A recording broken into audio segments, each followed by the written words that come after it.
CNN reporters are covering this troubling story from all angles. First, we're going to go to CNN senior medical correspondent Elizabeth Cohen. Elizabeth, the World Health Organization is not ready to join Venezuela in officially blaming these 3 deaths on the Zika virus. Why the disagreement, and how worried should Americans be? Jake, it doesn't surprise me that the WHO isn't ready to attribute these deaths to Zika. When you have an outbreak of an emerging virus like this, sometimes deaths are attributed to the infection when really it might be something else. It's sort of it can get very confusing. And so I think they really want to look at these deaths and say, did these people die of Zika? Now, for how concerned people should be, well, Zika is not known to have a very high mortality rate at all. As a matter of fact, usually in adults, the disease is very, very mild, and children as well. The real concern has been with microcephaly, that a pregnant woman who gets Zika could have a child with that horrible birth defect. But as far as people dying, that really has not been a great concern with Zika.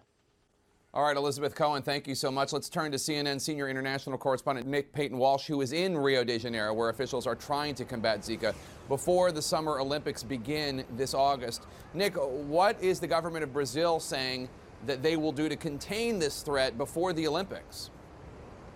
Well, they are talking to the US about a vaccine, but that is at least 18 months to 2 years away. And we've got 9 months until the Olympics are upon us, less in fact.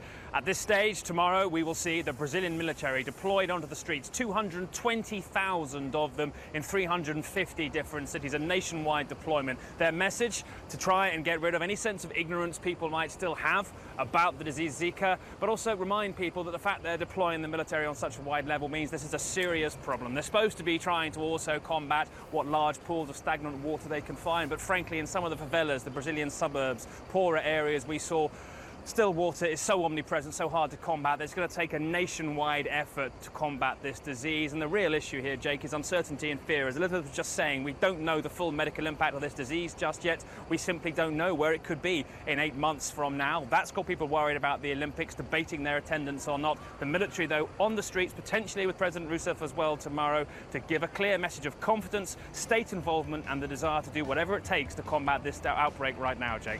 Nick Paton Walsh, Elizabeth Cohen, thanks to both of you.